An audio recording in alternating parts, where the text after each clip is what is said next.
Hello everyone, board में आप सभी का स्वागत है। हम स्मित गुप्ता और हमारे प्यारे प्यारे विद्यार्थी का जैसा कि हर एक मंथ आप लोग का ऑफलाइन क्लासेस में एग्जाम होता है, तो इस अक्टूबर मंथ का भी एग्जाम हो चुका है। यदि आप टेस्ट दिए हैं तो अभी पेपर डिस्कस हो रहा है। आप एक ही क्वेश्चन मिला लेके अब कितना सही है कितना गलत है। यदि आप टेस्ट में उपस्थित नहीं थे तो अभी पेपर देखिए, पेपर आगे ट्राई कर लीजिए। ट्राई करने के बाद मिलाइए आपको कितना सही है कितना गलत है। चलिए, उम्मीद करते हैं आप सभी लोग जो भी बनाए होंगे सब सही होगा, या जो भी गलती होगा वो सब सुधार लीजिए। तो चलिए शुरू करते हैं डिस्कशन। ये रहा आप लोग 10th क्लास का पेपर। एक बार ध्यान से देख लीजिए लोग, जो भी स्टूडेंट एग्जाम देने नहीं आए थे एक बार इसको सॉल्व कर लीजिए, उसके बाद से पेपर डिस्कशन देखिए। चलिए, इसमें क्वेश्चन नंबर 1 से लेकर 20 तक क्या है, मैथ का क्वेश्चन है। फिर 21 नंबर से क्या शुरू होता है, साइंस शुरू होता है, जो कि 21 नंबर से लेकर देखते हैं कहाँ तक है।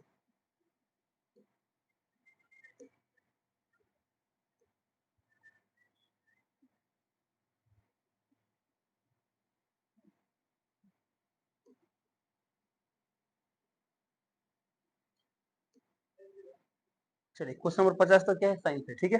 फिर 51 क्वेश्चन नंबर 51 से लेकर क्वेश्चन नंबर 55 तक क्या है, पॉलिटिकल साइंस है, ठीक है। तो हम क्वेश्चन नंबर 55 तक डिस्कस करने वाले, क्वेश्चन नंबर 1 से लेकर 55 तक। इसके बाद 56 से लेकर लास्ट क्वेश्चन तक विकास डिस्कस करेंगे, ठीक है। तो चलिए शुरू करते हैं। चलिए देखते हैं क्वेश्चन नंबर 1। सवाल दिया, बिंदु 2,3 और 4,1 के बीच की दूरी क्या होगी, ठीक है। यानी दोनों बिंदु के बीच की दूरी निकालना है। तो दूरी का फॉर्मूला क्या होता है, under root x2 minus x1 का होल स्क्वायर, यानी x में से x घटाते हैं तो यहाँ 4 यहाँ 2, तो 4 में 2 कितना है 2, तो 2 का स्क्वायर प्लस यहाँ 1 माइनस 3 कितना है -2, तो -2 का स्क्वायर, तो कितना है यहाँ पर 4 प्लस -2 का स्क्वायर, 4 4 4 कितना होता है 8, यानी √8। तो दिया √8, ऑप्शन नंबर क्या दिया बी में, तो बी टिक। ओके, चलिए अगला क्वेश्चन देखते हैं। अगला सवाल यहाँ पर, बिंदु इतना इतना इतना किस प्रकार के त्रिभुज बनाता है। ऑप्शन ए समद्विबाहु, बी समभुज, सी समकोण, सी विषमभुज। तो सबसे पहला बात, ये समबाहु त्रिभुज कब होंगे, जब तीनों भुजा बराबर होगा।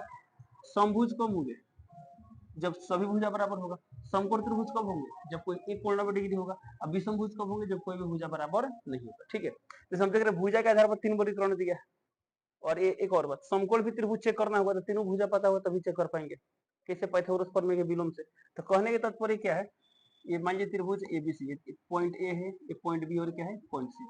त्रिभुज के तीनों शीर्ष का निर्देशांक दिया गया है, हमें बताना है किस प्रकार त्रिभुज है, इसलिए क्या करना पड़ेगा, तीनों भुजा निकालना पड़ेगा। चलिए सबसे आगे निकालते हैं भुजा ए बी। तो ए बी का मान कितना आएगा, तो दूरी कैसे निकालते हैं, तो x में से x घटा के स्क्वायर करते हैं, तो 6 में से 5 का 1, 1 स्क्वायर क्या होगा 1 होगा, प्लस 4 और -2 है, तो माइनस से प्लस हो जाएगा। देखिए यहाँ पर 4 है और ये माइनस से प्लस, तो 4 + 2 का स्क्वायर, ठीक है। और यहाँ पर क्या था 1 का स्क्वायर, तो 1 का स्क्वायर क्या होता है 1, और 4 2 6, 6 का स्क्वायर क्या होगा 36, 36 से कितना गया 37, रूट कितना गया 37, ठीक है। चलिए अब बीसी निकालते हैं।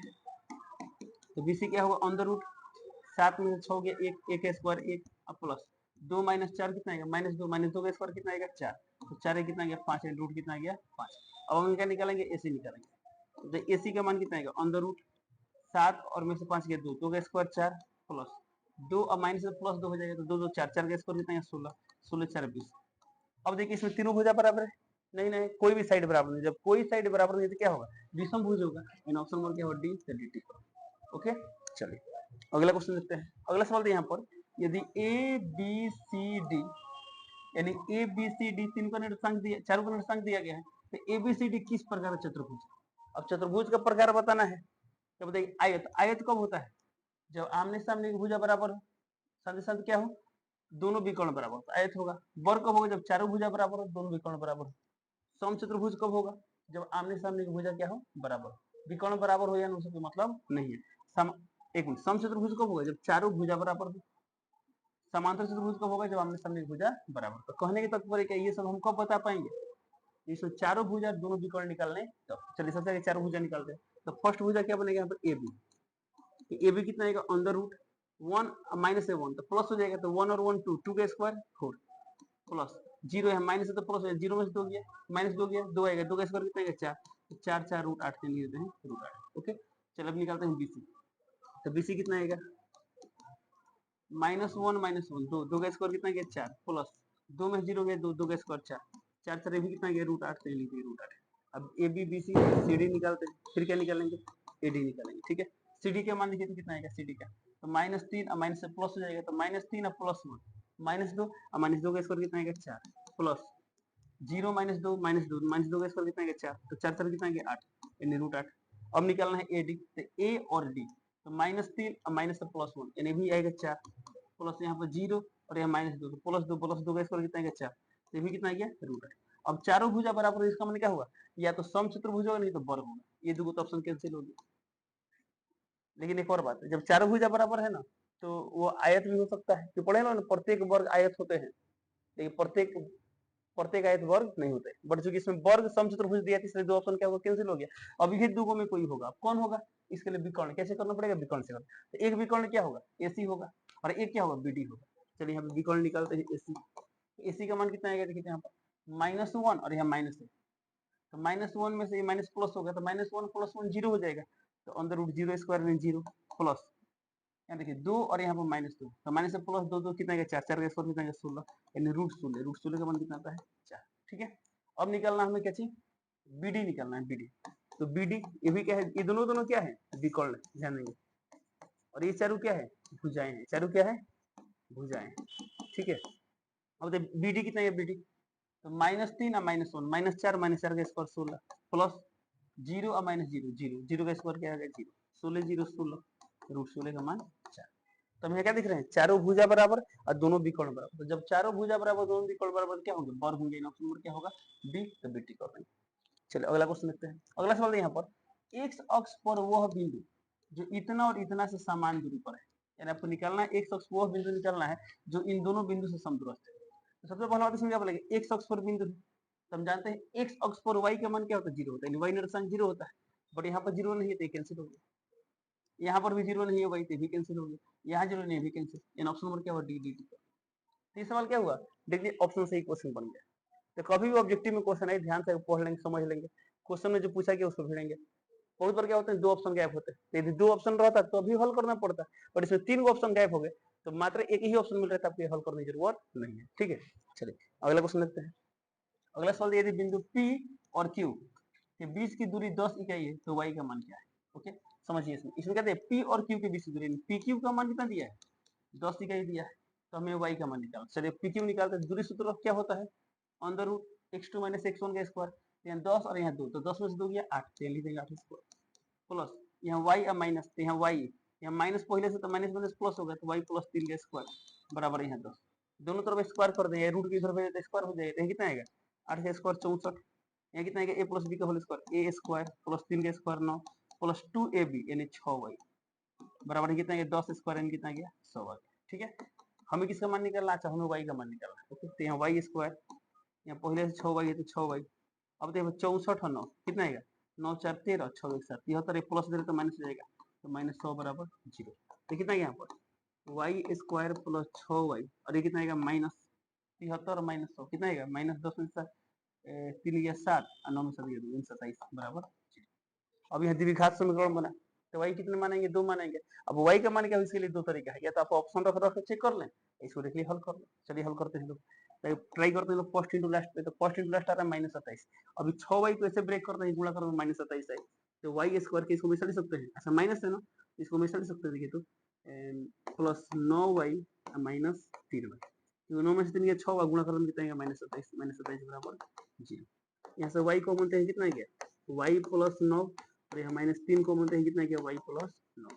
ठीक है, बराबर है 0 है तो 0, तो यहाँ से y + 9 कॉमन होगा, तो y + 9 जब कॉमन होते हैं कितना बचेगा, यहाँ पर y और यहाँ -3, तो यहाँ हो जाएगा y -3 बराबर 0।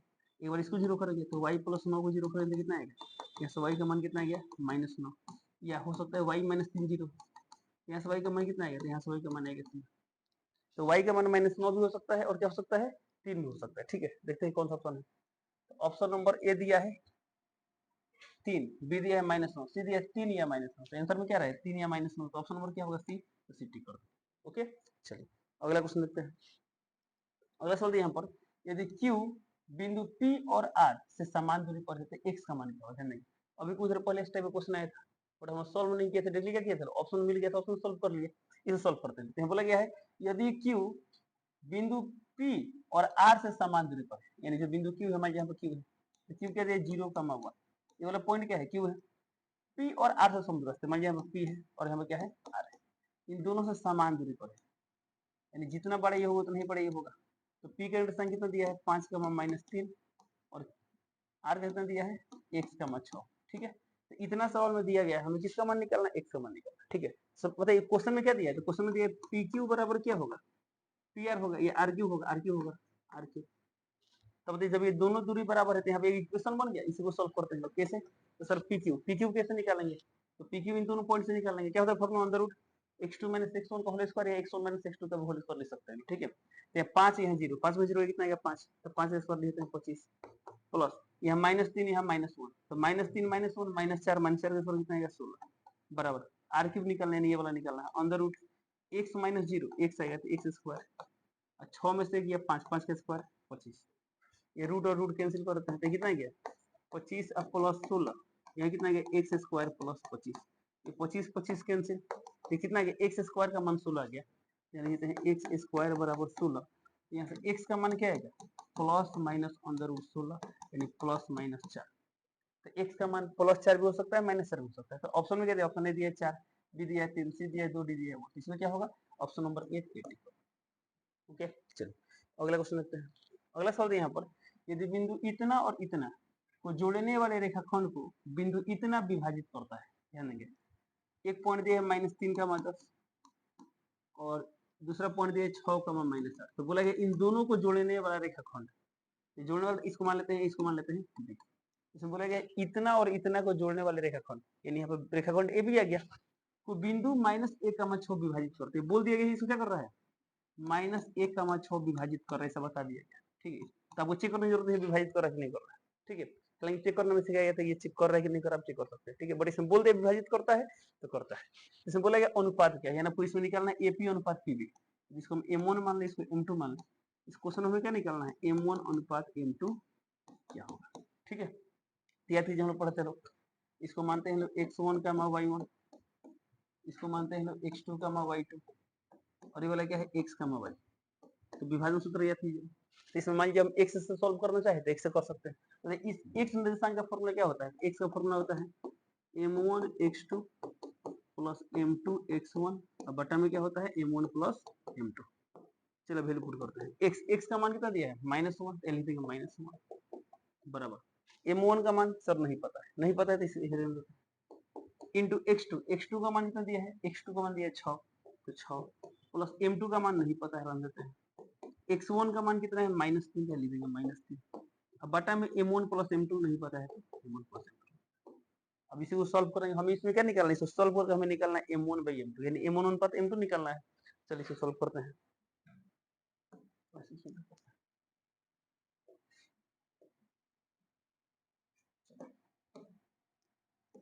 ध्यान देंगे इसको क्रॉस मल्टीप्लाई करा दीजिए, तो क्या हो जाएगा यहाँ पर -1 है तो हो जाएगा -m1 -m2 बराबर, तो कितना यहाँ पर 6m1, फिर यहाँ कितना प्लस माइनस -3m2। ठीक है, एक काम करते हैं, ये प्लस में धरे तो क्या हो जाएगा माइनस में हो जाएगा, तो -m1 है तो हो जाएगा -6m1, यहाँ पहले से -3m2 है, ये माइनस रहे तो प्लस हो जाएगा +m2, तो कितना यहाँ पर -7m1 और ये कितना यहाँ पर -2m2, हम ये माइनस माइनस कैंसिल कर देंगे, हमें निकालना है m1 by m2, तो m1 by m2 कितना गया, इधर कर दिए, यहाँ 2 है तो 2, इधर 7, इधर बटा में 7, यानी कितना गया m1 अनुपात m2 का मान आ गया 2 अनुपात 7, समझ दिया है 2 अनुपात 7, ऑप्शन नंबर बी में है, क्या करेंगे ऑप्शन नंबर बी टिक कर देंगे 2 अनुपात 7। चलिए अगला क्वेश्चन देखते हैं। अगला सवाल यहाँ पर यदि बिंदु इतना और इतना को मिलाने वाली रेखा y अक्ष को विभाजित करती है तो विभाजन अनुपात है। चलिए समझते हैं यहाँ पर, तो एक पॉइंट दिया है 1,5, दूसरा पॉइंट दिया है -4,5 और बोला गया है दोनों को मिलाने वाली रेखा, अब ये नहीं की रेखा है। ठीक है, चलिए इस रेखा की बात करते हैं, ए बी, इन दोनों को मिलाने वाली जो रेखा है, हालांकि रेखा तो इधर बढ़ा सकते हैं इधर बढ़ा सकते हैं, बट ये दोनों पॉइंट फिक्स कर दिया तो रेखा खंड ही लेके चलेंगे, तो इन दोनों को मिलाने वाले जो रेखा खंड है ना वो क्या कर रहा है वाई अक्ष विभाजित कर रहा है। एक और इंटरेस्टिंग बात समझेंगे यहाँ पर, जब यहाँ रेखा बोला है तो हो सकता है कि ये रेखा आगे यहाँ पर ये काट रहा है, या हो सकता है पीछे काट रहा है, या हो सकता है बीच में काट रहा है, इसमें रेखाखंड नहीं बोला गया है। ठीक है, बट हम लोग एक याद है अंतः विभाजन पढ़ते हैं कि बाह्य विभाजन पढ़ते हैं, एक आंतरिक से विभाजित करता है कि बाह्य रूप से विभाजित करता है, तो हम लोग आंतरिक रूप ही पढ़ने तो मान के चलेंगे इसको कहाँ काट रहा है अंदर काट रहा है। ठीक है, ऐसे भी यदि अंदर मान के भी चलेंगे और वाकई में अंदर काट रहा है कि नहीं काट रहा है, तो लास्ट में जो आंसर आता है उससे पता लग जाता है कि जो आपने बनाया है सही है गलत है, अंदर काट रहा है कि बाहर काट रहा है। ठीक है, चलिए के बाद यहाँ पर ए और बी को मिलाने में रेखाखंड क्या कर रहा है, वाई अक्ष को विभाजित करता है। तो वाई अक्ष को मान लेते हैं यहाँ विभाजित कर रहा है। तो जहां भी वाई अक्ष को काटेगा तो हम जानते हैं वाई अक्ष पर कोई भी बिंदु तो सामान्य रूप क्या होता है, तो वाई अक्ष पर एक्स का मान 0 होता है, तो 0 और ये कुछ भी हो सकता है, वाई मान लेते हैं आगे यहाँ पर। तो बोला गया अनुपात निकालना है, ये इसको पॉइंट पी मान लेते हैं, ये मान लेते हैं m1, ये मान लेते हैं m2। हमें निकालना है विभाजन अनुपात यानी m1 अनुपात m2 निकालना है। ठीक है, और इसमें ये नहीं बोला गया कि इधर से अनुपात निकालना है कि इधर से निकालना है। तो जब नहीं बोला जाता है तो जो फर्स्ट पॉइंट है सेकंड, तो इधर से इधर का अनुपात निकालना है। ठीक है, यानी एपी अनुपात पीबी निकालना है। ठीक है, चलिए m1 अनुपात m2 निकालते हैं। तो अब बताइए ये वाला क्या होता है x1, ये वाला क्या होता है y1, ये वाला क्या होता है x2, ये वाला होता है y2 और ये वाला होता है x, y। तो अब आप बताइए इसमें x दिया है कि y दिया है, तो हम देख रहे हैं x निर्देशांक दिया है तो x से सॉल्व करना उचित रहेगा। तो x निर्देशांक का फॉर्मूला क्या होता है, x का फॉर्मूला होता है m1 x2 plus m2 x1 बटा m1 प्लस m2। सिर्फ मान रख देना है। बताइए यहाँ पर x का मान कितना है, तो x का मान है 0, तो 0 लिख देंगे, बटा है तो बटा। m1 का मान नहीं पता है, इसको एज इट इज उतार लेंगे इंटू x2, तो x2 का मान कितना है -4, तो लिख देंगे -4 प्लस m2 का मान नहीं पता है इंटू x1, x1 का मान कितना है 1, तो लिखेंगे 1 अब बटा में m1 प्लस m2। अब देखिए यहाँ पर m1 प्लस m2 इधर मल्टीप्लाई करेंगे तो 0 से मल्टीप्लाई करेंगे तो खत्म हो जाएगा। तो ये कितना है 0, ये कितना है plus minus minus 4m1 plus m2। हमें निकालना है m1 बाई m2, तो m1 को इधर लाते हैं तो m1 माइनस में इधर क्या प्लस हो जाएगा, तो 4m1 बराबर कितना आ गया m2 आ गया। हमें निकालना है m1 बाई m2, तो m2 के साथ क्या है 1 और यहाँ 4 बटा में, तो कितना गया 1:4, 1:4 को ही दिया है ऑप्शन नंबर ए में। क्या करेंगे ऑप्शन नंबर ए टिक कर देंगे। चलिए अगला क्वेश्चन देखते हैं। अगला सवाल यहाँ पर केंद्र इतना और व्यास ए बी में यदि बी 1,4 है तो ए का निर्देशांक क्या होगा। यहाँ ए बी क्या है व्यास, तो व्यास यानी क्या होगा केंद्र से जाने वाला जीवा, उसी में बोलते हैं व्यास, यानी क्या है ए बी व्यास। ठीक है, इसमें एक मिनट बी दिया है 1,4, तो 1,4 लिखता है। केंद्र दिया है 2, यानी यहाँ पर कितना दिया है 2,3, तो 2,3 लिखना है। फिर बोला गया है कि ए का निर्देशांक क्या होगा, यानी ए निकालना, क्या निकालना है ए निकालना है। इसका निर्देशांक नहीं पता इसको मान लेते हैं ए का। अब बताइए ये जो केंद्र होता है व्यास क्या होता है मध्य बिंदु होता है, जितना बड़ा ये उतना ही बड़ा ही होगा, तो मध्य बिंदु को मान लेते हैं। याद कीजिए मध्य बिंदु का निर्देशांक का फॉर्मूला पढ़कर, तो मध्य बिंदु का x निर्देशांक भी निकाल सकते हैं, y भी निकाल सकते हैं। कैसे, याद कीजिए हम पढ़ते हैं x1 का y1 मानते हैं, इसको x2 का y2 मानते हैं और इसे क्या मानते हैं लोग x का y। तो मध्य बिंदु का x निर्देशांक का फॉर्मूला क्या होता है, x निर्देशांक का फॉर्मूला होता है x1 प्लस x2/2। अब यदि इसको सॉल्व कर दे क्या आएगा बताइए, x, तो x का मान कितना दिया यहाँ पर 2, तो 2, x1 का मान सर a, यहाँ a लिख देंगे, प्लस x2 का मान 1, तो 1 अब बटा में 2। अब यहाँ से a का मान निकाल सकते हैं, तो निकाल सकते हैं कैसे, यहाँ 2 दूना 4 बराबर आ गया a प्लस 1, ये प्लस में है तो माइनस में हो जाएगा, तो 4 में से गया 3, a का मान आ गया 3, a का मान कितना गया 3, यानी क्या हुआ 3 का मान समथिंग होगा। तो क्या होगा यहाँ b निकालना पड़ेगा। देखिए ऑप्शन में 3 का मान दिया है, तो यहाँ भी दिया है यहाँ भी दिया है, तो ऑप्शन नंबर सी और डी खत्म हो गया। अब ये दो ऑप्शन में कोई होगा तो इसलिए क्या निकालना पड़ेगा, ये भी निकालना पड़ेगा, यानी बी भी निकालना पड़ेगा। चलो बी निकालते हैं, तो बी के लिए क्या हल करना पड़ेगा वाई निर्देशांक, तो वाई का फॉर्मूला क्या होता है y1 प्लस y2/2। ये वाई निर्देशांक कितना दिया है 3, यानी देखिए 3 y1 प्लस y2, तो यहाँ y1 का मान है b और y2 का मान है 4, तो यहाँ कितना हो जाएगा b प्लस 4/2। कितना है यहाँ पर 3 दूना 6 बराबर b प्लस 4, प्लस दे रहे तो माइनस हो जाएगा, तो 6 में 4 गया 2, यानी b का मान कितना गया 2 आ गया। तो इसका मतलब क्या हो गया, ये आ गया a का मान 3, b का मान 2, यानी इसका मान कितना गया 3 का मान 2, तो 3 का मान 2, यानी ऑप्शन नंबर क्या होगा ए। ओके, चलिए अगला क्वेश्चन देखते हैं लोग।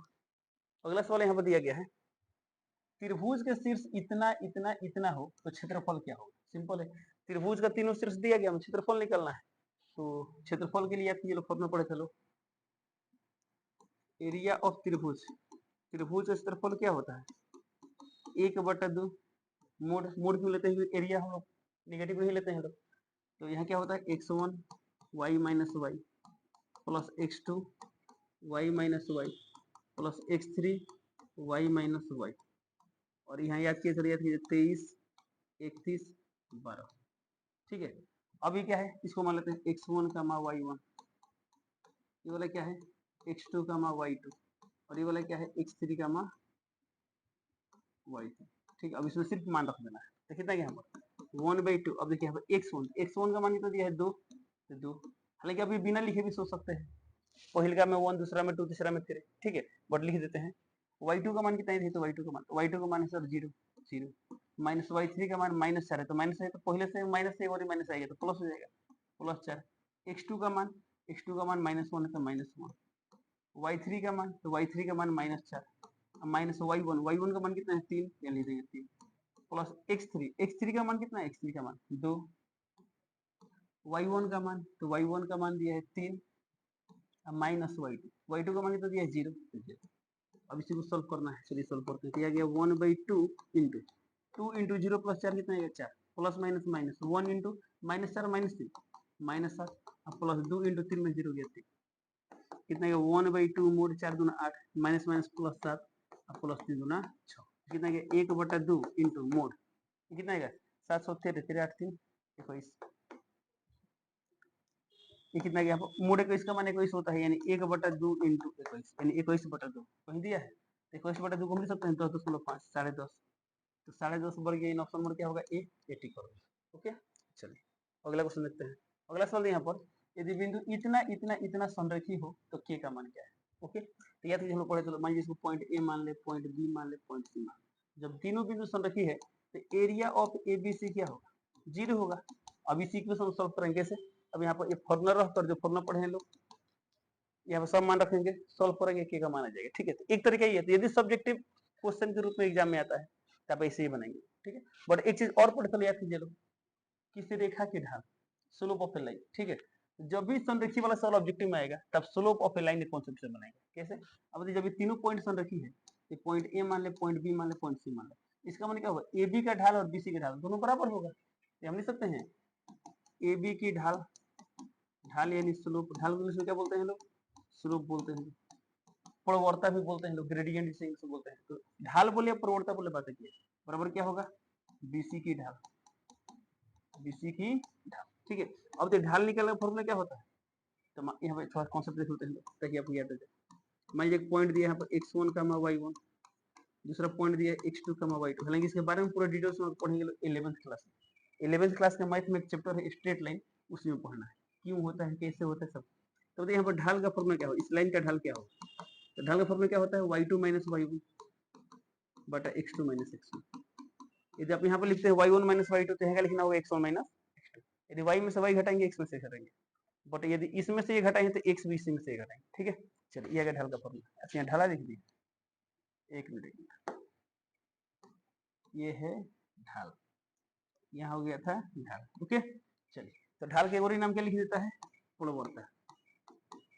इस इंग्लिश में क्या बोलते हैं ग्रेडियंट, इस इंग्लिश में क्या बोलते हैं स्लोप बोलते हैं। ठीक है, अब बताइए, तो ढाल निकालने के लिए y2 माइनस y1 बटा x2 माइनस x1 है, हमें निकालना है ए बी के ढाल। तो अब देखिए यहाँ पर क्या लिखना है y2 माइनस y1, तो y2 का मान क्या है 1, तो 1 अब माइनस, यहाँ पहले से माइनस से प्लस कर दो, प्लस 2 बटा x2 माइनस x1, तो 5 में 7 गया यानी 5 माइनस 7 बराबर बीसी का ढाल निकालना है, यानी बी से सी चलेंगे।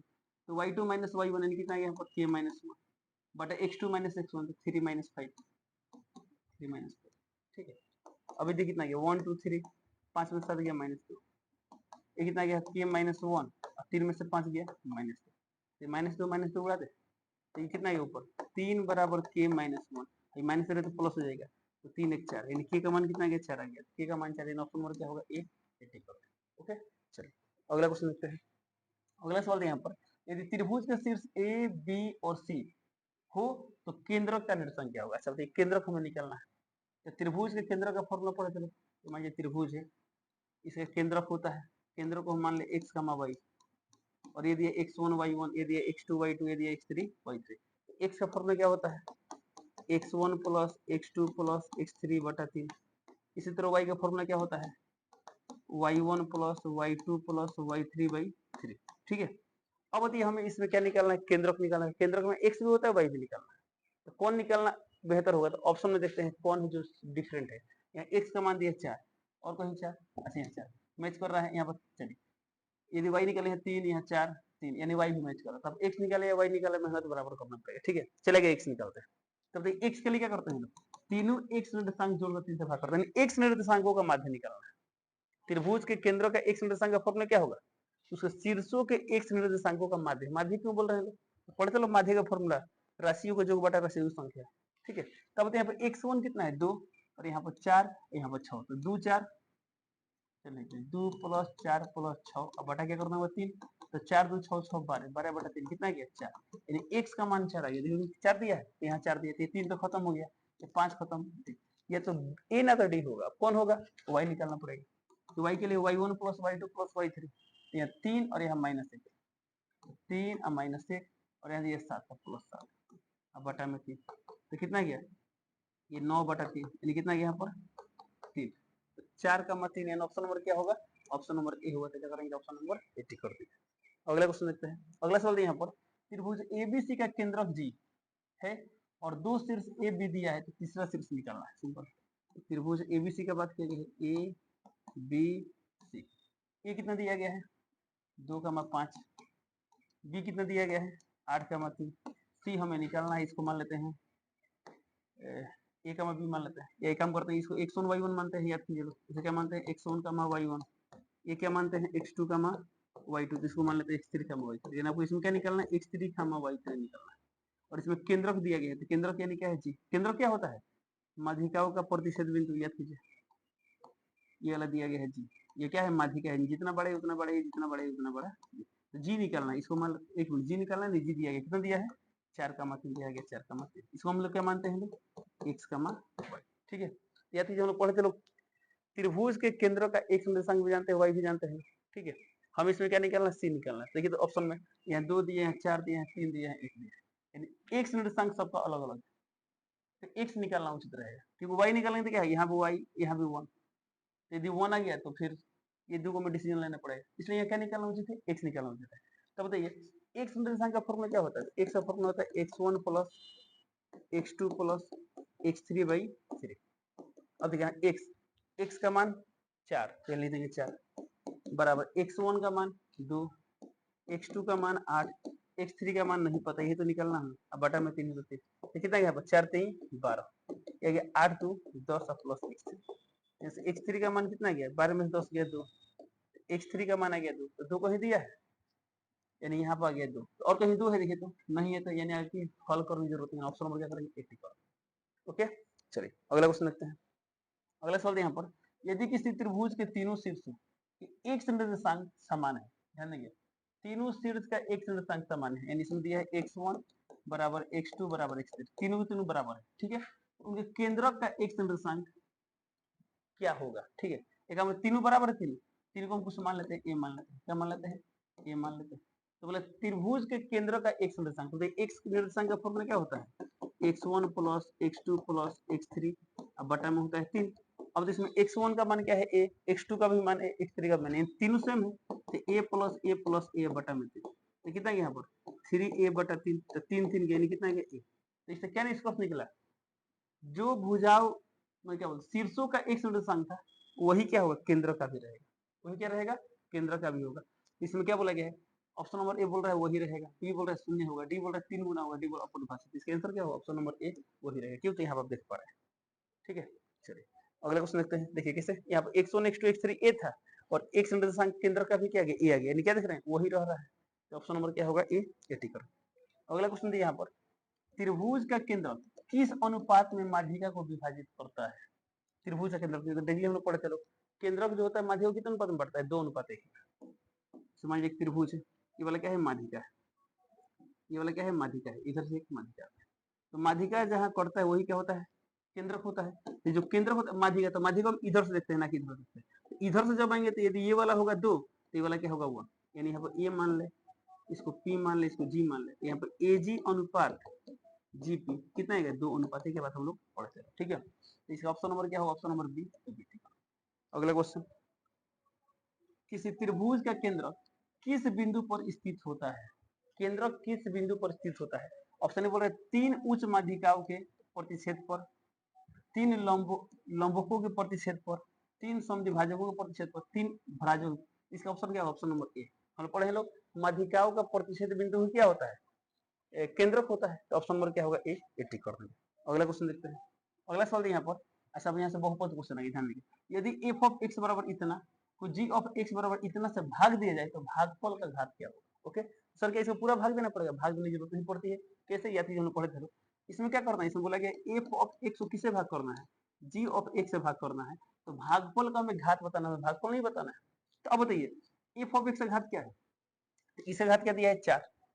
इसको सबसे सिंपलेस्ट 4 घात वाला, जिसका घात 4 हो वो बहुपद क्या होगा? वो होगा x पावर 4 बटा में जी ऑफ एक्स। ये क्या है? द्विघात वाला है, तो सिंपलेस्ट द्विघात क्या होगा? एक्स स्क्वायर होगा। और यदि इसको हल करें तो क्या आएगा? एक्स स्क्वायर आएगा। तो यहाँ पर यहाँ घात द्वारा है, यानी इसका आंसर क्या? ऑप्शन नंबर बी, बीटी कर।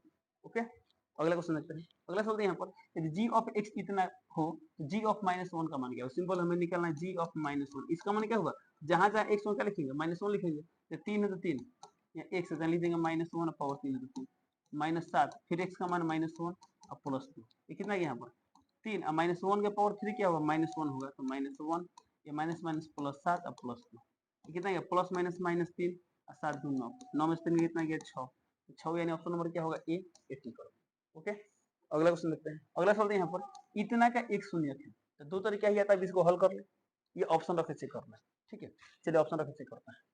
इसे बोला इसका एक शून्यक है। तो शून्यक क्या होता है? शून्यक एक्स का वह मान, यानी किसी बहुपद के चर का वह मान जो जीरो करते वही ना होता है शून्यक। तो यहाँ पर 1 दिया, चेक करते हैं 1 इसका शून्यक है कि नहीं। जहां से एक्स में 1 रखेंगे तो यहाँ 2 है तो 2, यहाँ 1 रखे, 1 का स्क्वायर क्या होगा? 1 -3, यहाँ एक्स का मान 1 और -5। देखिए क्या जीरो होगा? नहीं होगा। क्यों? यहाँ रहे 2, यहाँ पर -3 और -5, ये कितना है? -5 -3 -8, -8 + 2 -2, यानी जीरो नहीं होगा। ऑप्शन नंबर क्या होगा? कैंसिल। बी चेक करते हैं -1, तो -1 का स्क्वायर 1, 1 × 2 2 आएगा। यहाँ -1 तो माइनस माइनस +3 होगा, अब -5, तो 3 तो 5 में 5 गया 0। इन ऑप्शन नंबर क्या होगा? बी। अब देखिए इधर ये भी चेक करना, तो कभी कभी क्या दिया रहता है? ए और बी दोनों इस टाइप का ऑप्शन रहता है, तो वहाँ पर सावधानी से बनाना होता है, ठीक है। तो ऑप्शन नंबर क्या होगा? बी, तो बी टिक।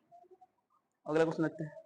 अगला सवाल यहाँ पर, यदि बहुपद इतना के शून्यक अल्फा एवं बीटा हो तो alpha square plus beta square plus 2 alpha into beta का मान क्या होगा? ठीक है।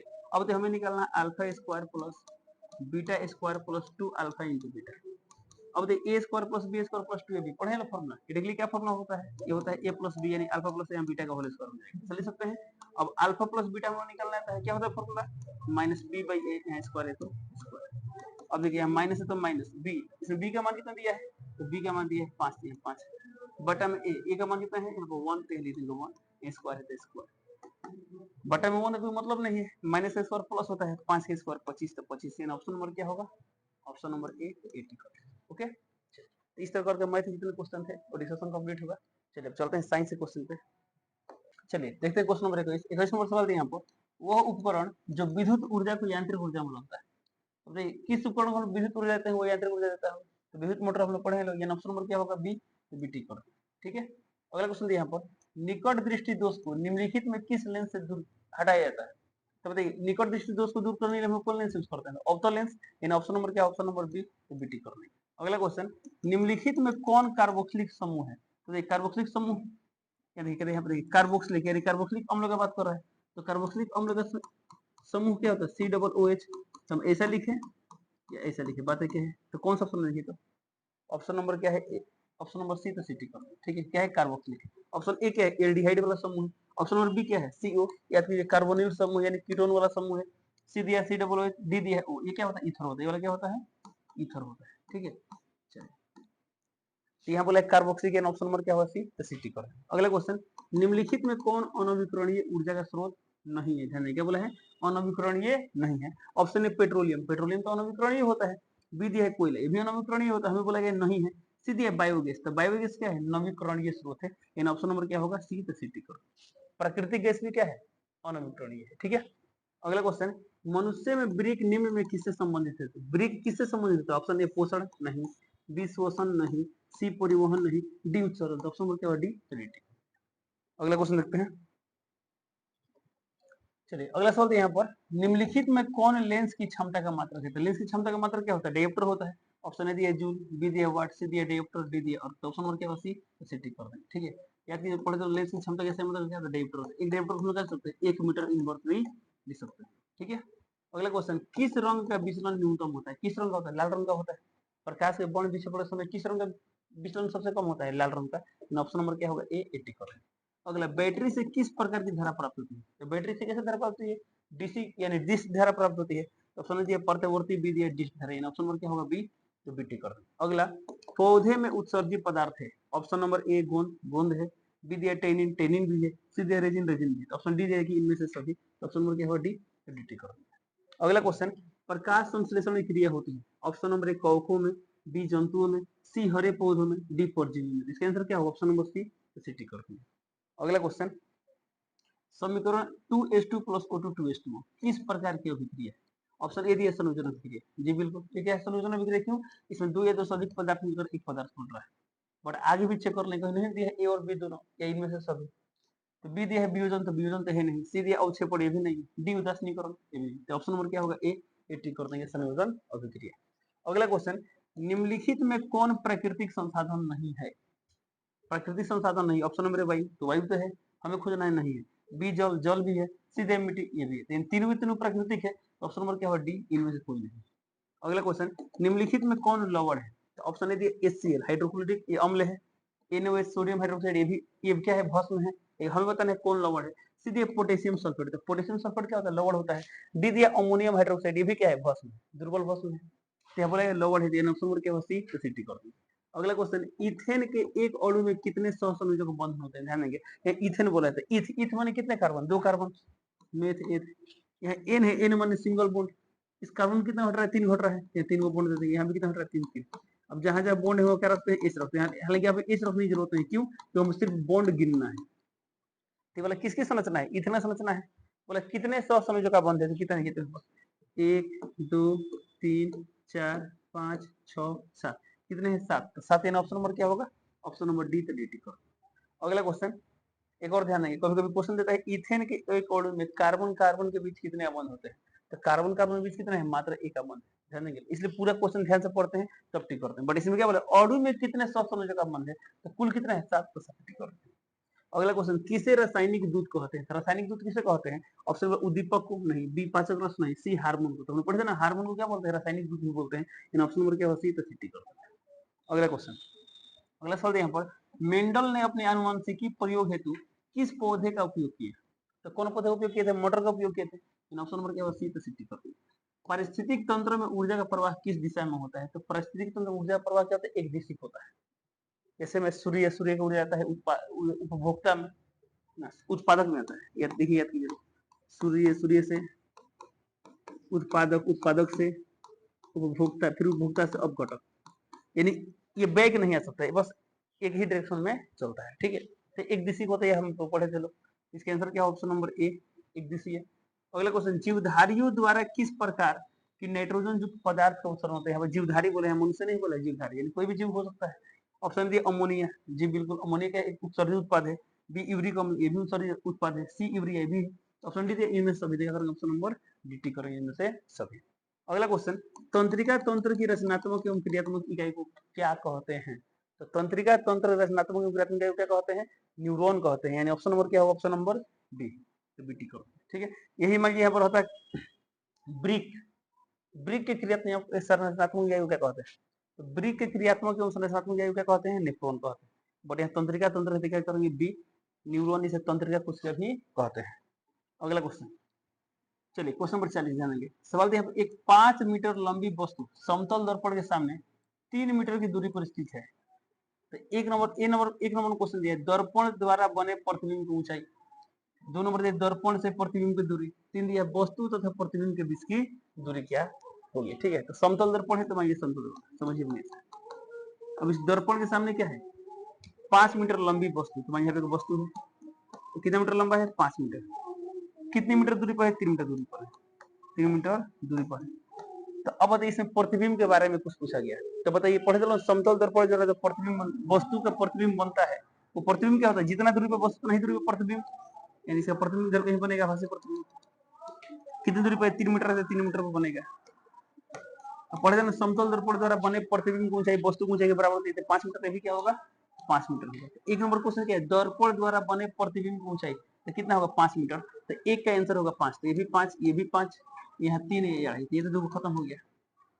अब ये दो में कोई होगा, कौन होगा? अब आगे चेक करते हैं। दर्पण से बने प्रतिबिंब की दूरी, अच्छा, दर्पण से बने प्रतिबिंब की दूरी, तो प्रतिबिंब कितना दूर को बना है 3 मीटर, कितना बना है 3 मीटर, तो इसका 3 मीटर दिया, तो यहाँ 3 दिया है, 6 कैंसिल, यानी ऑप्शन नंबर क्या होगा ए 80 कर।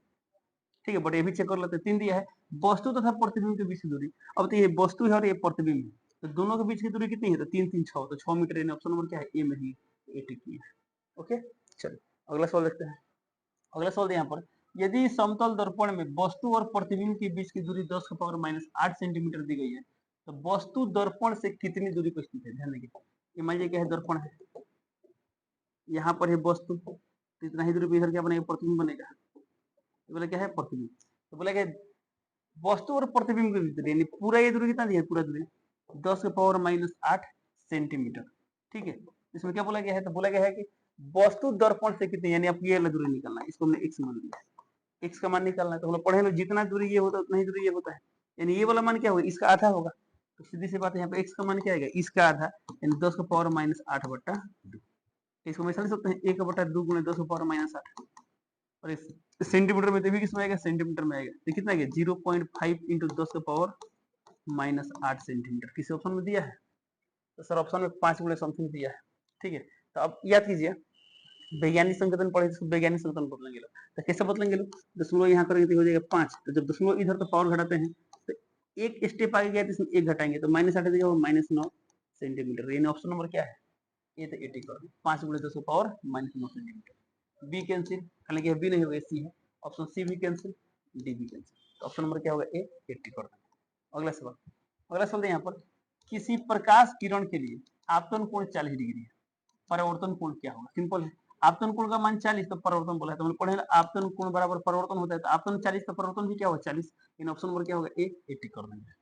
अगला क्वेश्चन, एक प्रकाश किरण दर्पण के साथ 40 डिग्री कोण से आपतित होती है, अभी थोड़ा सवाल चेंज हो गया, मान ये दर्पण है, कोई भी दर्पण ले सकते हैं, बढ़िया एक समतल दर्पण लेते हैं, ठीक है, तो बोले एक प्रकाश किरण दर्पण के साथ कितना कोण बनाता है 40 डिग्री, तो मान यहाँ प्रकाश किरण आ रहा है, ये दर्पण के साथ कितना कोण दिया है 40 डिग्री दिया है, तो क्या बोला गया परिवर्तन कोण क्या होगा, इधर ही किरण जाएगा, तो हमने पढ़े हैं लोग, अभिलंब के साथ आपतित किरण जो कोण बनाते हैं वो क्या होता है, आपतन कोण होता है, ये वाला होता है परिवर्तन कोण। हमें इसमें किसका मान निकालना है, परिवर्तन कोण, यानी इस फोटो में हमें आर का मान निकालना है क्या होगा। ठीक है, अब ध्यान देंगे, अब तो ये अभिलंब है, तो ये पूरा कोण कितना होगा 90 डिग्री, लिख सकते हैं आई प्लस 40 डिग्री बराबर 90 डिग्री, तो यहाँ से आई का मान कितना आ गया, तो आई का मान आ गया 50 डिग्री, तो हम जानते हैं आई और आर बराबर होता है, जब आई का मान 50, इसलिए आर का भी मान क्या होगा 50 डिग्री, यानी परिवर्तन कोण क्या होगा 50, इन ऑप्शन नंबर क्या होगा सी 60 का। अगला क्वेश्चन, अगला सवाल यहाँ पर, उस उत्तल दर्पण की फोकस दूरी ज्ञात कीजिए जिसकी वक्रता त्रिज्या 30 सेंटीमीटर, सिंपल है, वक्रता त्रिज्या दिया है, फोकस दूरी निकालना है, तो फोकस दूरी क्या होता है, वक्रता त्रिज्या का आधा होता है, यानी क्या होगा 15 सेंटीमीटर, और इसमें सभी का चिन्ह सेम है, चिन्ह पर पड़े ध्यान नहीं देना है, ऐसे हम पढ़े भी है, उत्तल दर्पण का फोकस दूरी वक्रता त्रिज्या दोनों दोनों क्या होता है धनात्मक होते हैं, तो प्लस में ही आएगा, तो 30 का आधा क्या होगा 15, इन ऑप्शन नंबर क्या होगा ए 80 कर दो। वक्रता त्रिज्या यानी आर का मान दिया है 30 सेंटीमीटर, तो बोला गया एफ का मान क्या होगा, एफ का फॉर्मूला क्या होता है r/2, तो r/2, और चिन्ह परिपाटी अनुसार प्लस में होता है, इसलिए चिन्ह इसका माइनस में नहीं लिखे हैं, तो 30 बटा 2 कितना आ गया 15 सेंटीमीटर, ऑप्शन नंबर क्या आ गया है ए 80 कर देंगे। अगला क्वेश्चन, किसी वस्तु को 15 सेंटीमीटर का फोकस दूरी का अवतल दर्पण, ध्यान देंगे यहाँ क्या दिया है 15 सेंटीमीटर फोकस दूरी का अवतल दर्पण, यानी एफ का मान दिया है 15, अब चिन्ह परिपाटी के अनुसार प्लस में माइनस में होगा, तो दर्पण क्या है, तो दर्पण अवतल दर्पण है, तो अवतल फोकस दूरी क्या होता है ऋणात्मक, तो माइनस में कर देंगे। सामने 30 सेंटीमीटर दूरी पर रखी, ऐसा रखने पर यानी वस्तु रखा गया है, तो यू का मान क्या है 30 सेंटीमीटर, वस्तु दूरी को हम लोग यू लिखते हैं, प्लस से माइनस, भी माइनस में होता है, तो बोला गया है प्रतिबिंब का स्थान ज्ञात करें, सिंपल हमें भी का मान निकालना है क्या होगा, ये तो न्यूमेरिकल क्वेश्चन हो गया, अब जो सॉल्व करेंगे आंसर आ जाएगा। ठीक है, तो एक तो यह पूरा बढ़िया सॉल्व करें, तो चूंकि ऑब्जेक्टिव सवाल है तो सोचेंगे कि जल्दी से जल्दी बन सकता है, तो बिल्कुल बन सकता है, कैसे, तो सोचिए यह क्या है अवतल दर्पण है, समझना है, ये अवतल दर्पण है, अब देखिए ये P होता है, यहाँ पर F होता है, यहाँ पे क्या होता है C होता है, ठीक है, अब देखिए इसमें क्या दिया है 15 सेंटीमीटर फोकस दूरी, यानी यहाँ से यहाँ तक दूरी कितना दिया है 15, अब बोला गया 30 की दूरी पर वस्तु है, तो 30 की दूरी यानी 15 का दोगुना होगा, यानी वस्तु यहाँ पर होगा, तो समझिए बढ़िया से, तो या तो जब पढ़ते जब वस्तु C पर होता है तो प्रतिबिंब कहाँ बनता है C पर ही बनता है और वास्तविक बनता है, C पर ही बनता है और क्या बनता है वास्तविक बनता है, तो बोला गया है प्रतिबिंब का स्थान है, तो बताइए ये वस्तु कितना पर है 30 पर है, तो प्रतिबिंब भी कहाँ पर ना 30 पर, तो ऑप्शन बोल रहा है 30 सेंटीमीटर, बी बोल रहा है 15, तो 15 तो होगा नहीं, ये 10 ये भी नहीं होगा, डी अनिश्चित ये भी नहीं, ऑप्शन नंबर क्या आ गया 80 कर, देखिए कि न्यूमेरिकल सॉल्व करना पड़ा नहीं ना पड़ा, तो कभी कभी क्वेश्चन जो आते हैं ना आप मैंने बिना पूरा सॉल्व किए भी बता सकते हैं, तो उतना आपको सोचना पड़ेगा, ठीक है। चलिए, यहाँ बोला है मिरर के सामने, सही बात है, मिरर के सामने बन रहा है, वास्तविक बन रहा है, वास्तविक। चलिए इसको सॉल्व करके देखते हैं क्या होता है, ठीक है, ध्यान देंगे इसको रहता है। अब बताइए एफ यू वी में कोई रिलेशन होता है दर्पण सूत्र। दर्पण सूत्र में हमने क्या पढ़ा था, 1/v plus 1/u equal to 1/f। 1/v, v का मान कितना है, v का मान नहीं पता है, u का मान, तो u का मान दिया है -30, f का मान दिया है -15, ठीक है। तो कितना है यहाँ पर 1/v प्लस माइनस माइनस 1/30 बराबर इसको लिख सकते हैं -1/15, ये माइनस है तो प्लस हो जाएगा। 1/v का मान कितना है, -1/15 और प्लस 1/30, इसका एलसीएम कितना आएगा 30, 15 दूना 30 -2 और प्लस, किसका मान निकाल रहे हैं हम लोग, 1/v का मान निकाल रहे हैं। तो यहाँ से कितना गया 1/v का मान, यहाँ पर कितना गया -2 + 1 -1 तो -1/30, यहाँ से v का मान कितना, इसको उल्टा करें तो v हो जाएगा, इसको उल्टा करते -30, तो -30 सेंटीमीटर, यानी प्रतिबिंब का हमारे 30 बनेगा। ये माइनस चिन्ह क्या बता रहा था, माइनस चिन्ह बता रहा है, या फिर हम पढ़े चलो चिन्ह परिपाटी के अनुसार प्रतिबिंब दूरी क्या किस में होता है, प्लस में हो सकता है, माइनस में हो सकता है। प्लस में कब होता है, जब प्रतिबिंब आभासी हो तो प्लस में, अब वास्तविक हो तो माइनस में। तो v का मान माइनस में, इसका मान क्या होगा, प्रतिबिंब कैसा है, वास्तविक है। तो जब वास्तविक दर्पण के सामने होगा, पीछे होगा, दर्पण के सामने हो गया, यानी ऑप्शन नंबर क्या आ गया, ए टिक कर देंगे, ठीक है। अगला क्वेश्चन देखते हैं। अगला सवाल यहाँ पर एक अवतल दर्पण की फोकस दूरी 10 सेंटीमीटर है।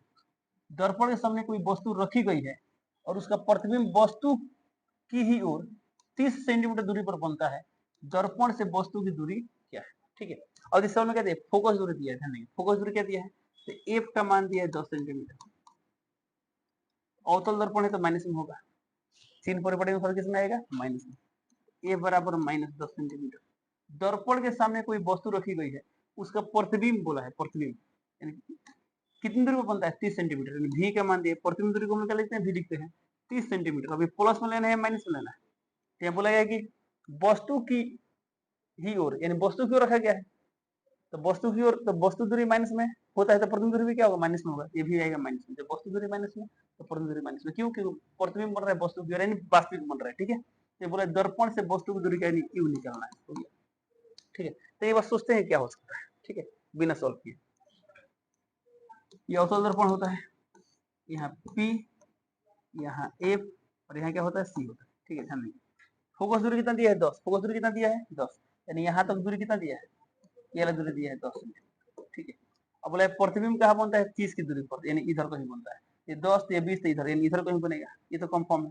अब यह प्रतिबिंब यहाँ पर कब बनता है, तो ट्रिक भी पढ़े चलो, FCI तो उल्टा में क्या लिखते हैं हम लोग, ICF। प्रतिबिंब कहाँ बना है, C और I के बीच, तो जब प्रतिबिंब C और I के बीच, तो वस्तु पक्का क्या होगा, C और F के बीच होगा। C और F बोले तो यानी इसके और इसके बीच होगा, 100% कन्फर्म इसके बीच होगा। अब कहाँ होगा, कहीं भी हो सकता है, तो सॉल्व करने पर पता लगेगा। तो F यानी 10 और ये C कितना होगा, 10 है तो 20 होगा, तो 10 और 20 के बीच होगा, 10 और 20 के बीच। तो ऑप्शन 43 हो नहीं सकता है। 20 ये भी एग्जैक्टली 20 तो होगा नहीं, 20 होता तो 20 पे पहुंच जाता, ये भी खत्म। 10 यानी फोकस ये भी नहीं होगा, ये भी खत्म हो गया। 1 मिनट, v का मान दिया 30 और 6.97 तो हो नहीं सकता है, कैसे, जब फोकस दूरी 10 यानी इधर कहीं होगा, तो इसका मान इधर का मतलब क्या हुआ, प्रतिबिंब आभासी बनेगा, क्या बनेगा, आभासी, ठीक है। तो यानी ऑप्शन के अनुसार इसमें कोई भी ऑप्शन मैच नहीं कर रहा है, कोई भी ऑप्शन मैच नहीं कर रहा। चलिए फिर सवाल पढ़ते हैं। अवतल दर्पण की फोकस दूरी दी है 10, ठीक है। दर्पण के सामने कोई वस्तु रखी गई, उसका प्रतिबिंब वस्तु की ओर बनता है 30 की दूरी पर, सही बात है। तो बोला गया दर्पण से प्रतिबिंब की दूरी क्या होगी, अब इसको सॉल्व करते हैं, ठीक है। हालांकि इसमें तो कोई भी ऑप्शन मैच नहीं कर रहा है, यानी चारों तरफ ऑप्शन क्या है, गलत है। मतलब इस तरह सोचे तब, बड़े एक बार सॉल्व करके देखते हैं। चलिए सॉल्व करते हैं, तो सॉल्व करते हैं क्या मिलेगा, किस फॉर्मूला होता है सब, तो 1/v plus 1/u equal to 1/f। 1/v, v का मान -30 प्लस u का मान नहीं पता है, 1/f, f का मान कितना है सर, -10 दिया, ये माइनस में तो प्लस हो जाएगा, तो यहाँ से 1/u का मान कितना आ गया, इसलिए सकते हैं -1/10, ये हो जाएगा माइनस है तो प्लस हो जाएगा 1/30। यहाँ से 1/u का मान कितना आ गया, तो 1/u का मान आ गया, इसका एलसीएम कितना आएगा, 30 आएगा, तो 10 30 यानी -3 और प्लस 1, ये 1/u बराबर -2/30, ये कितना गया 1/15, यानी u का मान आ गया -15, सही बात। ये क्या है, 10 और 20 के बीच है ना है, तो इसमें कहीं 15 दिया नहीं दिया, इसके सभी ऑप्शन क्या है, गलत है। जब चारों ऑप्शन गलत है तब कुछ भी ऑप्शन ठीक है आपको नंबर मिल जाएगा, ठीक है। चलिए आगे बढ़ते हैं। इसका आंसर क्या होगा 15 सेंटीमीटर होगा। अगला क्वेश्चन दिया यहाँ पर, एक उत्तल दर्पण की वक्रता त्रिज्या 10 सेंटीमीटर है। उत्तल दर्पण की वक्रता त्रिज्या यानी आर का मान दिया है 10 सेंटीमीटर। अब ये प्लस में या माइनस में, चिन्ह परिपाटी के अनुसार उत्तल दर्पण की वक्रता त्रिज्या क्या होता है प्लस में होता है, इसलिए प्लस में ही रख देते हैं। बोले दर्पण से 6 सेंटीमीटर दूरी पर स्थित वस्तु, अच्छा यानी यू का मान दिया है 6 सेंटीमीटर, प्लस या माइनस, माइनस होगा क्योंकि यू माइनस में होता है। प्रतिबिंब की स्थिति क्या होगी यानी भी निकालना, ठीक है, हम थोड़ा सा ऑप्शन देखते हैं। ठीक है, ये उत्तल दर्पण है, तो हालांकि बिना फोटो बनाए भी कुछ ऑप्शन आप हटा सकते हैं, बड़े बनाते हैं। ये क्या है उत्तल दर्पण है, ठीक है। अब ये होता है पी, यहाँ पे होता है एफ और यहाँ पर सी। कितना फोकस दूरी है, तो वक्रता त्रिज्या है 10, यानी पूरा दूरी दिया है यहाँ से यहाँ तक 10। जब ये दूरी दिया है 10 तो कितना होगा फैक्टर 5 होगा। वस्तु कहाँ रखा गया 6, यानी इधर कोई वस्तु रखा गया कितनी दूरी पर 6 सेंटीमीटर दूरी पर। इधर दूरी माइनस में इसलिए माइनस में और ये वाला प्लस, ठीक है। अब याद कीजिए हम पढ़े थे उत्तल दर्पण द्वारा हमेशा प्रतिबिंब क्या बनता है, पी और एफ के बीच बनता है। जब वस्तु को अनंत पर लेके चलेंगे तब प्रतिबिंब बनेगा एफ पर, यानी एफ के इधर कभी प्रतिबिंब नहीं बन सकता है। इसमें क्या बोला गया है, प्रतिबिंब की स्थिति क्या होगी, और भी जानता हमेशा आभासी प्रतिबिंब बनता है। ये बोल रहे आभासी, ये हो सकता है, वास्तविक तो होगा नहीं, वास्तविक तो होगा नहीं। अभी दोनों में कौन सा होगा, तो बोले दर्पण के पीछे 3.33, दर्पण 3.33 हो सकता है, इसी रेंज में आ रहा है। ये बोले दर्पण आभासी दर्पण के पीछे 4, तो 4 भी इसी रेंज में आ रहा है, तो दोनों ऑप्शन में विरोधाभास है। हालांकि इसमें जब लिख दिया इनमें से कोई नहीं, इसका मतलब क्या हुआ, आपको ये सॉल्व करना पड़ेगा।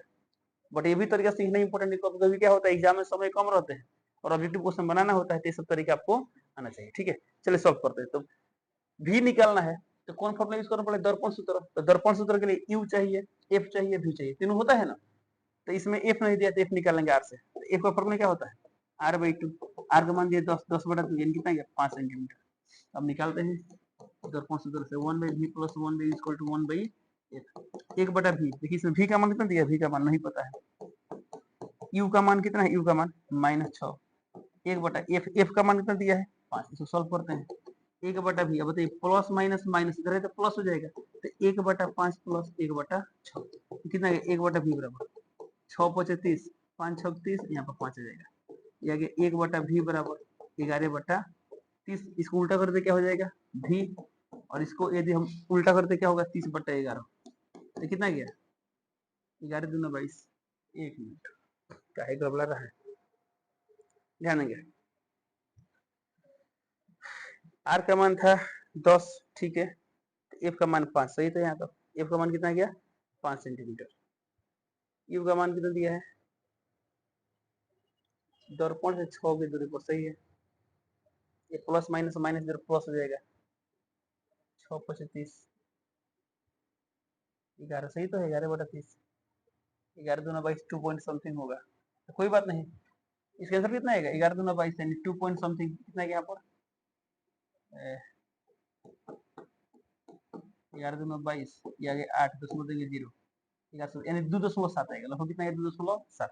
ऑप्शन में नहीं मिल रहा है तो ऑप्शन नंबर डी कर देंगे, इनमें से कोई नहीं, ठीक है। अगला क्वेश्चन देखते हैं। अगला सवाल यहाँ पर, कोई अवतल दर्पण अपने सामने 12 सेंटीमीटर दूरी पर रखी किसी वस्तु, ध्यान देंगे, तो 12 सेंटीमीटर पर क्या है वस्तु है, यानी यू का मान दिया है 12 सेंटीमीटर, प्लस या माइनस, ये होता है माइनस में। फिर बोल रहे हैं यहाँ पर 2 गुना आवर्धित वास्तविक प्रतिबिंब बनाता है, ऐसे नहीं, आवर्धन का मान दिया है 2 गुना, तो एम का मान दिया है 2 गुना।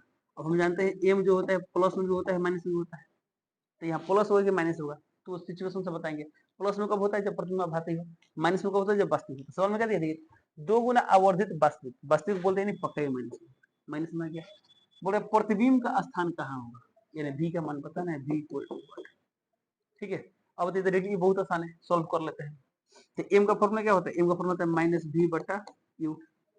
m का मान कितना है तो -2, माइनस से माइनस, v का मान नहीं पता है, u का मान -12, तो माइनस माइनस कैंसिल, 12 दूना 24, तो v का मान कितना आ गया, तो v का मान आ गया -24 सेंटीमीटर, 24 सेंटीमीटर दूरी पर प्रतिबिंब बनेगा। माइनस क्या बता रहा है, तो माइनस चिन्ह बता रहा है प्रतिबिंब वास्तविक बनेगा, तो कह दिया 24 सेंटीमीटर, तो बोल रहा है 24, ये भी बोल रहा है 24, ये 8 और ये 12 तो खत्म हो गया। अभी दोनों में कौन होगा, तो माइनस का मान क्या, जिधर वस्तु है उधर प्रतिबिंब यानी वास्तविक प्रतिबिंब बना है, तो बोले वस्तु से इतना आगे। अच्छा ध्यान देंगे, यहाँ पर क्या बोला है वस्तु से, तो वस्तु से दूरी नहीं निकला है, 24 का निकला। अब देखिए जो प्रतिबिंब दूरी 24 है, इसका मतलब क्या होगा, तो या तो हम पढ़े थे दूरी कहाँ से मापते हैं लोग, दर्पण के ध्रुव से, पोल से मापते हैं लोग पी से, दर्पण से प्रतिबिंब की दूरी है, तो बोल रहा है मिरर से 24 सेंटीमीटर दूर। इन ऑप्शन नंबर क्या होगा बी, तो बीटी कर दो। ओके चलिए, बहुत हवड़ा का ऑप्शन टिक कर देंगे, वस्तु से देख करना पूरा ऑप्शन पढ़िए। वस्तु से बोल रहे 24 सेंटीमीटर आगे, नहीं इसका आंसर क्या होगा बी मिरर से। समझिए हम इसको क्वेश्चन अपने से बोलते हैं वस्तु से कितनी दूरी पे बताइए, तो कैसे बताएंगे बताइए, सुनिए ध्यान से, समझने के लिए फोटो बनाते हैं। अब बताइए यू कितनी दूरी पर है, -12, -12 माने इधर है, तो 12 की दूरी पर है, तो ये दूरी कितना दिया जाएगी, तो 12 सेंटीमीटर। फिर बताइए भी कितना है, -24 यानी इधर है, तो -24 यानी इधर कहीं आएगा, यानी पूरा कितना है 24। अब बताइए तो जो प्रतिबिंब है वस्तु से कितनी दूरी पर है, 12 सेंटीमीटर, 24 से 12 कितना आएगा, 12 सेंटीमीटर आएगा। ओके, यदि मान लेते हैं ऑप्शन में ऐसा भी रहता कि वस्तु से 12 सेंटीमीटर दूरी पर, तो भी सही होता। समझिए ऑप्शन ऐसा रहता है वस्तु से 12 सेंटीमीटर, या रहता मिरर से 24 सेंटीमीटर, सी रहता दोनों, डी रहता 9, 20, तो क्या टिक करता ऑप्शन नंबर सी टिक करता। ठीक है, इस सब ध्यान देंगे तब बनाएंगे। आगे बढ़ते हैं, अगला सवाल यहाँ पर एक अवतल दर्पण की फोकस दूरी 18 सेंटीमीटर है, ध्यान देंगे, यानी एफ का मान कितना दिया है 18 सेंटीमीटर, प्लस या माइनस, तो अवतल दर्पण है इसका फोकस दूरी क्या होता है ऋणात्मक होता है, यानी माइनस, उससे 4 गुना आवर्धित तथा सीधा प्रतिबिंब। अच्छा, यानी एम का मान दिया है 4 गुना, और यहाँ बोल दिया सीधा, सीधा यानी क्या होगा प्लस में होगा। ठीक है, तो बोल रहा है कि वस्तु की स्थिति क्या होगी। अच्छा, यानी हमें यू का मान निकालना है क्या होगा। ठीक है, चलिए एक काम करते हैं, इसको बिना ऑप्शन के बनाने के लिए कोशिश करते हैं, बट इसमें क्या दिया है इनमें से कोई नहीं, इसका मतलब क्या आपको सॉल्व करना पड़ेगा, तो चलिए सॉल्व करते हैं। ठीक है, अब देखिए यू निकालना है। ठीक है, यू कब निकलता है, जब एफ पता हो भी पता हो, इसमें तो एफ दिया गया, इसमें भी दिया नहीं दिया, तो भी निकालना पड़ेगा। तो कहां से निकल सकते हैं, एम दिया है ना, एम को सॉल्व करते हैं। एम का फॉर्मूला क्या होता है, माइनस बी बटा यू। अब देखिए एम का मान कितना है 4, माइनस है माइनस बी है, बी का मान नहीं पता था, यू का मान कितना है नहीं पता, यू भी नहीं पता है, यानी यहाँ बी और यू में रिलेशन आएगा। ठीक है, अब हमें बी का मान निकालना है, तो इसको इधर भेज दें, क्या होगा 4u बराबर माइनस बी, यानी सकते हैं v बराबर माइनस 4u, हम कह सकते हैं v बराबर माइनस 4u। ठीक है, अब यहाँ लगाते हैं दर्पण सूत्र। दर्पण सूत्र क्या होता है 1/v plus 1/u equal to 1/f, एक बटा। देखिए हमें इसमें क्या निकालना है, u निकालना है, तो u रखना है, v गैप करना है। मान लीजिए v निकालना होता तो u गैप करते हैं, और हम यहाँ पे u और v में रिलेशन दिया गया है, जो कि हमें u निकालना है, तो इस v को u के रूप में बदलते हैं, तो v का मान कितना है -4u, तो लीजिएगा -4u प्लस यहाँ पे 1/u बराबर 1/f, f का मान कितना है -18, तो लीजिएगा -18। ठीक है, ये माइनस ऊपर कर देते हो गया 1/4u प्लस 1/u बराबर -1/18। इसका एलसीएम कितना है, एलसीएम 4u आएगा, तो कितना आएगा -1 प्लस हो जाएगा 4 बराबर -1/18, कितना गया -1 प्लस 4 3, तो 3/4u बराबर -1/18।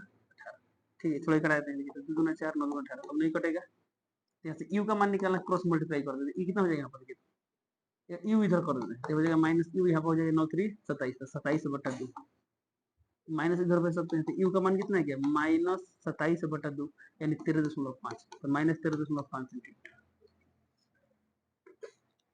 -13.5 सेंटीमीटर।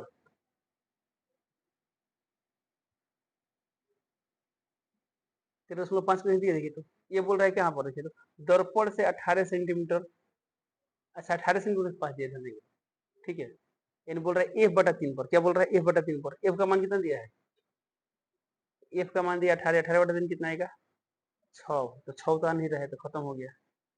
दर्पण पर स्थित, यानी यू बराबर 0 भी नहीं होगा, दर्पण से 24 सेंटीमीटर, तो 24 सेंटीमीटर तो हो नहीं सकता, क्यों, फोकस से 18, और जहां जाएंगे 24 लिया जाएगा किस ए और सी के बीच, तो वास्तविक बन जाएगा, तो ऑप्शन नंबर डी हुआ इनमें से हो जाए। ठीक है, एक और बात, जब कभी ऑप्शन में ऐसा ना करे, तो एक बार फिर से वेरीफाई कर लेना चाहिए, कोई मिस्टेक तो नहीं हुआ है। तो आई होप आपको ये तरीका पता है, तब मिला लेंगे, सही गलत है। आगे बढ़ते हैं, अगला क्वेश्चन यहाँ पर, समतल दर्पण द्वारा उत्पन्न आवर्धन का मान होता है, तो हम जानते हैं समतल दर्पण द्वारा उत्पन्न आवर्धन क्या होता है, +1 होता है, तो ऑप्शन ए दिया है -1, बी दिया है -2, सी दिया अनंत, डी दिया इनमें से कोई नहीं, क्या होगा ऑप्शन नंबर डी इनमें से कोई नहीं। तो समतल दर्पण द्वारा उत्पन्न आवर्धन का मान क्या होता है, +1 होता है। सर प्लस क्यों होता है, समतल दर्पण द्वारा हमेशा कैसा वर्तन बनता है, आभासी बनता है। सर ये 1 क्या बताता है, 1 तो 1 बताता है वस्तु दूरी प्रतिबिंब दूरी बराबर होता है, वस्तु की ऊंचाई प्रतिबिंब की ऊंचाई क्या होता है बराबर होता है, ऐसे बात हम लोग पढ़े चले। ठीक है, तो ऑप्शन नंबर क्या होगा डी, डी करना है। चलिए अगला क्वेश्चन देखते हैं, अब यहाँ से पॉलिटिकल साइंस का सवाल आ गए, मात्र 5 सवाल हम डिस्कस करेंगे, उसके बाद विकास डिस्कस करेंगे। चलिए देखते हैं क्वेश्चन नंबर 51, 1971 के आम चुनाव में इंदिरा गांधी ने किस पार्टी की पुनर्स्थापित, अच्छा किस पार्टी को पुनर्स्थापित किया, तब जानते हैं कांग्रेस पार्टी, ये ऑप्शन नंबर क्या होगा सी, सिटी कर देंगे। अगला क्वेश्चन, इंदिरा गांधी ने कब देश में आपातकाल की घोषणा की थी, कब की थी, 1975 में। ऑप्शन नंबर क्या होगा बी, तो बीटी कर देंगे। अगला क्वेश्चन, आपातकाल की घोषणा के बाद जन संघर्षों का मुख्य परिणाम क्या हुआ, चलो ऑप्शन लेते हैं। ऑप्शन नंबर, लोकतंत्र समाप्त हो गया, नहीं भी दिया है। जनता पार्टी की सरकार बनी, जी बिल्कुल जनता पार्टी सरकार बनी। आगे भी पढ़ लेते हैं, संसद भंग हुआ नहीं, इन ऑप्शन नंबर क्या होगा बी, जनता पार्टी की सरकार बनी। जनता पार्टी, यही जनता पार्टी है जो हम लोग क्या बोलते हैं, लोग भारतीय जनता पार्टी बोलते हैं, क्या बोलते हैं लोग, भारतीय जनता पार्टी, बट उस समय क्या नाम था, जनता पार्टी। अगला क्वेश्चन, आपातकाल के बाद 1977 में कौन सी सरकार बनी, तो अभी क्वेश्चन में क्या देखने मिला, जनता पार्टी, इन ऑप्शन नंबर क्या होगा बी, आपातकाल के बाद कौन सरकार बना था, जनता पार्टी की सरकार बना था। ठीक है, जो चुनाव हुआ था ना, उस चुनाव में इंदिरा गांधी भी हार गई थी, संजय गांधी भी हार गए थे। ठीक है, यानी ये बहुत अच्छा बहुमत से क्या हुआ था, जनता पार्टी की सरकार बना, हालांकि सरकार ढेर दिन तक नहीं चल पाया। ठीक है, सब क्लास में पढ़े थे लोग। अगला क्वेश्चन दिया है, किसी पंचायत को भंग कर दिए जाने की स्थिति में कितने समय के बाद, अच्छा कितने समय के भीतर चुनाव कराना अनिवार्य, कितने समय के भीतर, यदि कोई मान लेते क्या बोलते हैं पंचायत को भंग कर दिया जाए तो 6 महीने के अंदर चुनाव कराना अनिवार्य होता है। इन ऑप्शन नंबर क्या, ऑप्शन नंबर बी, बीटी कर। ठीक है, चलिए इसी के साथ क्या होता है, हमारे क्वेश्चन का डिस्कशन कंप्लीट होता है। उम्मीद करते हैं आप लोग जो भी बनाए हुए सब सही होगा। चलिए मिलते हैं अगले क्लास में, तब तक के लिए जय हिंद।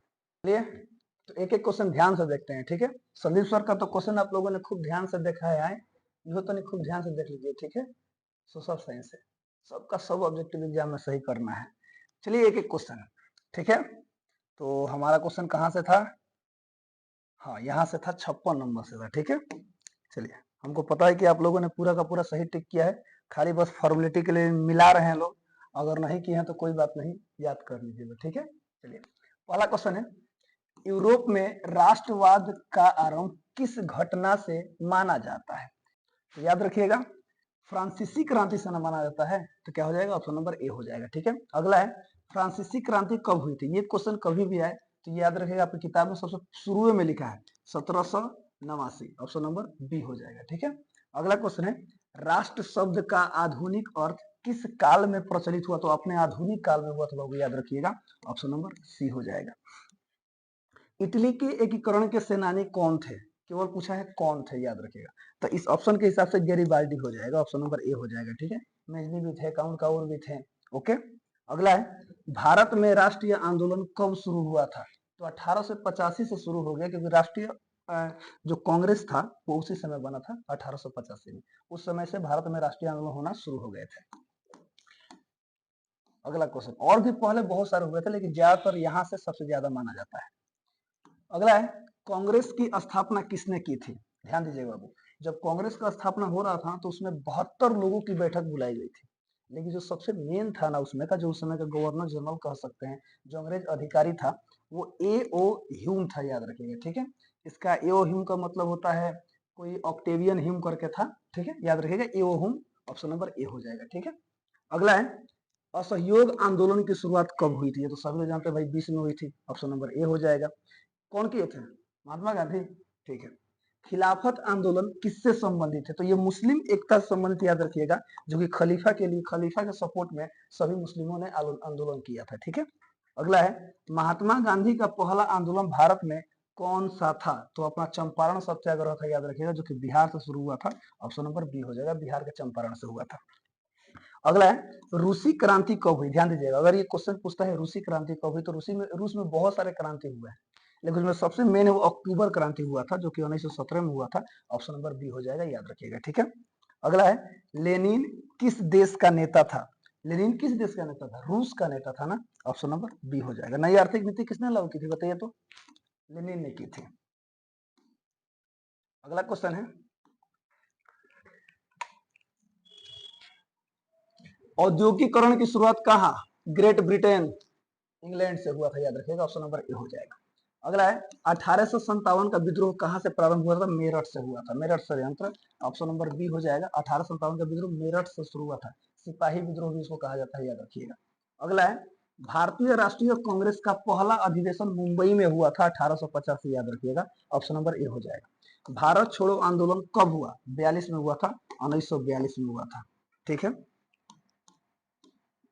अगला क्वेश्चन है, गांधी जी ने नमक सत्याग्रह कहाँ शुरू किया था, तो साबरमती आश्रम से किया था, याद रखिएगा, ऑप्शन नंबर सी हो जाएगा। सविनय अवज्ञा आंदोलन का प्रारंभ किस वर्ष हुआ, प्रारंभ पूछा है, तो 30 में हुआ था, याद रखिएगा, ऑप्शन नंबर ए हो जाएगा। भारत को स्वतंत्रता कब मिली भाई, हमारा देश भारत कब आजाद हुआ, सबसे भारी क्वेश्चन है। ऑप्शन नंबर सी हो जाएगा, 1947 में आजाद हुआ था, याद रखिएगा। अगला है, गांधी जी का दांडी मार्च कितने दिनों तक चला था, बहुत इंपॉर्टेंट क्वेश्चन, याद रखिएगा, 24 दिनों तक चला था, इसका ऑप्शन नंबर सी हो जाएगा, याद रखिएगा। अगला है, मुद्रण यंत्र का आविष्कार किसने किया था, गुटेनबर्ग ने किया था, याद रखिएगा, ऑप्शन नंबर बी हो जाएगा। अगला है, यंग इटली, याद रखिएगा, यंग यूरोप, यंग इटली संगठन का संस्थापक कौन था, मेजनी था, ऑप्शन नंबर ए हो जाएगा। अगला है, भारत में प्रेस कानून कब लागू हुआ, एक्चुअली ऐसा क्वेश्चन नहीं होना चाहिए था, क्वेश्चन में थोड़ा सा डिफॉल्ट है, मिस्टेक है। भारत में तो बहुत सारे कानून बने हैं, बहुत सारे खत्म हुए हैं, बहुत सारे लागू हैं, यहाँ पे क्वेश्चन भारत में प्रेस कानून, तो ऑप्शन के हिसाब से आप जाएंगे ना बाबू, तो याद रखिएगा 1878 होगा, जबकि वर्नाक्यूलर प्रेस एक्ट लगा था अपने भारत में, याद रखिएगा। ओके, तो इसका ऑप्शन नंबर सी हो जाएगा, 1878। अगला क्वेश्चन है, मार्क्सवाद का जन्मदाता कार्ल मार्क्स जी हैं, ऑप्शन नंबर ए हो जाएगा। भारत में प्रेस की स्वतंत्रता का समर्थक कौन था, ध्यान सुनिएगा, भारत में प्रेस की स्वतंत्रता का समर्थक क्वेश्चन पूछा है ना, तो बहुत लोग थे प्रेस की स्वतंत्रता का समर्थक। एक हेस्टिंगस भी था, जो कि अंग्रेज था, वो भी बहुत ज्यादा सपोर्ट करता था।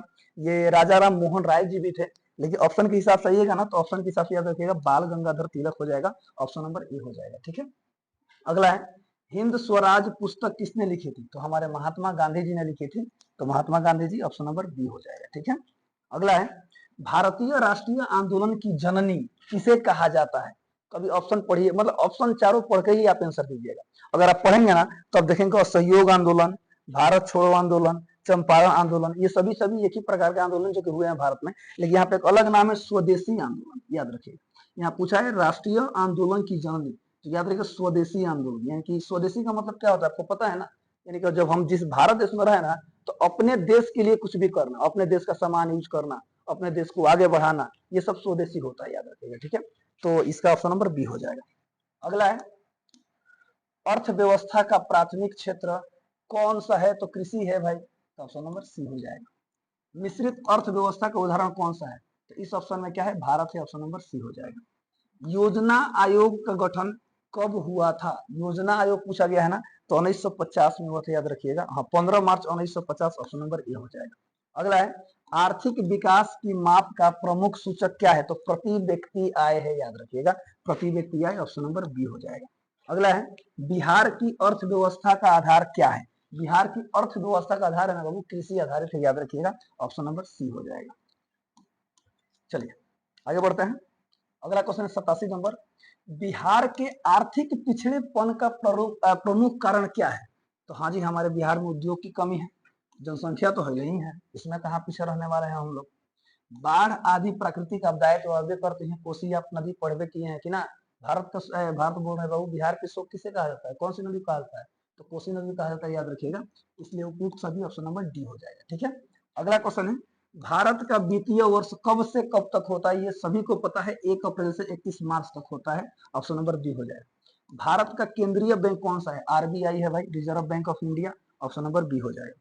व्यवसायिक बैंकों का राष्ट्रीयकरण कब हुआ था, व्यवसायिक बैंकों का राष्ट्रीयकरण 1969 में हुआ था, याद रखिएगा, ऑप्शन नंबर ए हो जाएगा।